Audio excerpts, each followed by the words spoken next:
Hello world, day 10, bar is closed. So the little town of Story last night took a pretty freak accident hit. There was a winds topping it out at about 98 to 96 degree storm just plowing through our little 880 person town. It was powerful. I was sleeping in the little stone room that I sleep in every night and didn't feel the house foundation shake one bit, but could hear this roaring wind and the trees telling their stories. Fell back asleep in and out of it with the fire going for a while, and then I woke up again and noticed that the little stairwell light was out, and it appeared that all the power was out. Didn't bother me none. Went back to sleep and woke up really refreshed the next day and walked out the front door, and there was complete and utter chaos. There was debris all over the yard. There was trees that were broken down and on top of the neighbor's garage, and roof destroyed, and walked around the back and noticed another beautiful tree on the property that I really liked and hadn't gotten to know much yet, but I knew I wanted to. It was now completely ripped out of the soil, laying there with its roots in the soil, just done down for the count. So I rolled back up to the front steps, and lo and behold, and just as fate would have it, as we talked about it last night, my light as a feather little, pipe and its little Italian leather holder that I actually got in Italy, liked, had an attachment to. I'm trying to get rid of those as much as I can. All the accessories that go along with it were sitting there on the front porch, untouched, just still there.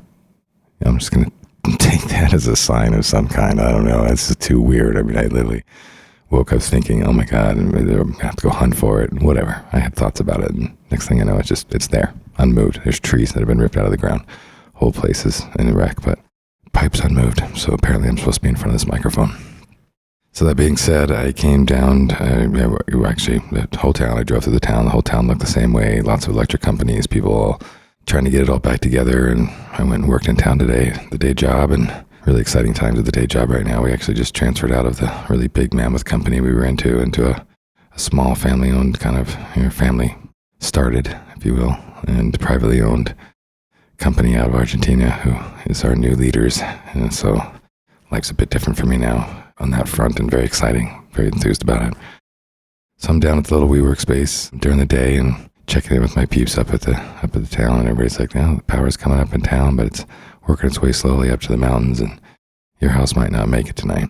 So I ran back and, checked to see, hoping that, maybe it would come on later on at night, and hung out by the fire and sip hot coffee, hot chocolate.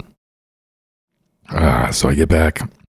Yeah, no power. Me and the dog, Tahoe, hanging out, light some candles, get the fire going. Well, it's a propane fire on the top one, so I just hit the switch, like a dimmer switch that takes it up to a certain thing, so fire's up. And it's, my eyes are still adjusting. It's still pretty dark with that kind of light. And one thing I noticed after a while, though, is I was sitting there and it's just absolute quiet. There's no electricity. There's no hum of anything, no water cooler, no nothing. And none of the neighbor lights are going, or the outdoor lights. And so it's pitch dark, and my eyes are starting to adjust. And I'm actually really loving, the hue. I'm loving the volume of the light, where before I was kind of like, oh, I can stumble around with this.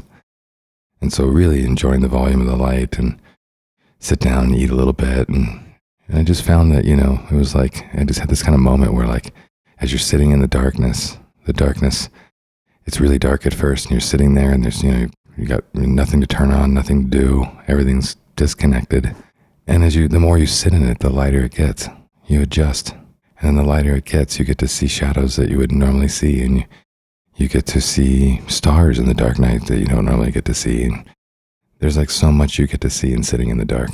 And then ultimately as it lights up, you almost will miss it when you know that you don't get many more chances to do it like that again. These kinds of outages, if you will, may not occur too often. So I got the luxury of actually getting to sit there and enjoy it for about 2.5 hours, and now I have realized the power is not coming on and the show must go on. So I have busted butt down to town. It's 10:30 something. I'm back at the WeWork podcast studio, packed up, down here, up and running. And we are live. We made the day, guys, day 10. So I'm going to pull up my notes real quick. I have more keywords today than I normally do. So yeah, I told you I went from no notes to, it started yesterday with a few little things scratched down, and today there was more. I'll never get to all of them now. I realize this is an ongoing, endless conversation. But the first one was really actually, I'm going to start with this other one that's not in my notes in that order, but the first one was really the difference between having an urge and wanting. Having an urge or wanting. And by the way, as coincidence would have it, there's a couple in the back alley right now, just drunk as can be and yelling and screaming at each other and throwing bottles. And so I hope you get to hear some of that in the background. It seems apropos. Today is the first day I think I want to drink. I'm not having an urge to drink, but I do want to drink. And so I was trying to just decide what the difference is, and so I started to piece it apart like, I may not have the urge to date, but I want love. It's not like I'm going to go out and make a big concerted effort in this urge, for attention or to date or to romance or whatever. But, it doesn't mean that I don't want love. I may not have the urge to cook, tonight, but I want to be eating homemade food by the fire. That really has been flowing through me. I don't have much more to say on it, but there is a difference. And, I'm glad to not be having urges. That seems kind of weak, and so I'm glad at the moment, it is weak total. That's predictable, but it feels weak to me right now. So I'm glad to kind of be avoiding the urge and still not having that be a thing. But the want coming up, the desire for the potion. And I started to think through it, like the potion again. Now it's the time where maybe I'm too sober. And when we're too sober and it's too real, and it feels good actually, but if it's too sober, you're kind of like, okay, I better sip a little bit of that potion. I better put a little blur on this. I'm not sure why that is yet, but we're scratching that one.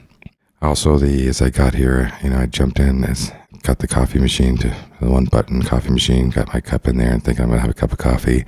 I hit the button, it says add water. I'm tweaking around, can't figure out where to put the water, as I know she told me once, and I just can't remember. So then I look over at that hot pot, water pot that you can just hit the button on, and I've been eyeballing that thing for a couple of weeks. And so tonight's the night I got to first pull out the water pot and get it heated up, and lo and behold, I am drinking hot chocolate instead of tea tonight. So I haven't had hot items next to me for a while, so I'm getting used to this, I guess, on that front. And Tahoe's in the back of the Suburban laying in his bed waiting for me to come back out. So that's the scenery. And then another interesting thing is that as friends were reaching out to me over the last few days and tuning into the show, and it's kind of pleasantly, I guess I should say, pleased with myself that there were many friends who were like, I had no idea you had any kind of relationship like this with alcohol, which means that I have composed myself most of my life, in most cases, the best I could. So, and that was my goal, right? And so even my kids, have said that up until really this isolation, quarantine kind of stuff that we all went through and what have you.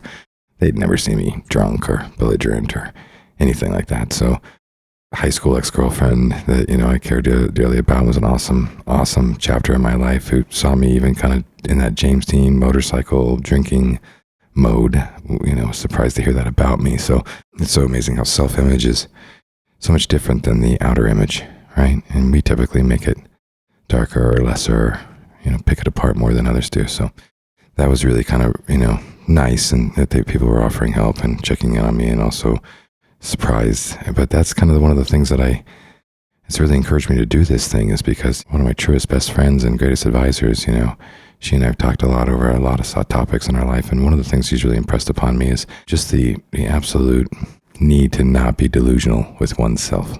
That's the suckiest place to be, when you're delusional with yourself, and really no one can help you when you're in that place. And so I kind of avoid that like the plague, and constantly check in and do inventory to see if that's happening and so on in my life since I made that realization, or since she's imparted that wisdom on me. But, the other thing is that I found that, authenticity is so crucial to humanity right now. And I don't want to be a fraud or an imposter in any kind of way.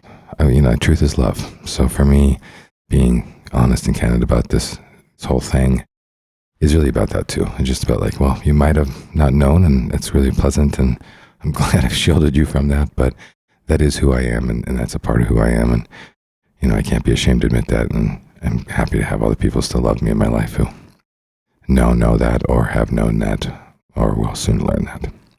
That's really the kind of the gut stuff. Now, some of the high ride sobriety thing that's really shaken up for me in today's, I'll just land it with this one, is that, I'm a really driven person and I tend to be really focused and I don't like to be interrupted. I've never liked to be interrupted and I don't like to switch gears fast and I don't like people interjecting on me when I've got my blinders on and I'm jamming, doing my work. And so that's always been something that's been a conflict for me, and it's always had its place. And when the kids come in or anything, I can be a real dick when I get interrupted from doing what I want to do. And so today, and I think, over the last few days, but more so today, there was a lot of things being thrown at me. And I was, like I said the other night, I'm being less of a bitch about it. My nervous system isn't being triggered as much. I'm kind of letting it roll off my back and just saying, okay, take a deep breath. Let's get through this next one. So that's kind of nice. That's sanity of it all. But this one was really like, as people were coming up and saying, hey, and interrupting me, basically interrupting me on a number of situations, I really enjoyed practicing the pause and being interrupted. I really enjoyed listening and taking a break from what I was doing. Nothing that I was doing really wasn't something that required me to squeeze that last juice out at that last minute, or I would have just stuck my arm up and just not said anything. But none of it was. And so I learned something about myself today, that I actually like to be interrupted. I like somebody to come up and tell me something that is of interest to them or that they think would interest me, and to do it in kind of an urgent way where, this is happening. And I got so much from it today. There were so many just nuances and things and new information and exciting new treasure hunts of life that I got today out of those interruptions and those pauses. So that's today, and that's all. I'll see you guys tomorrow. Bye.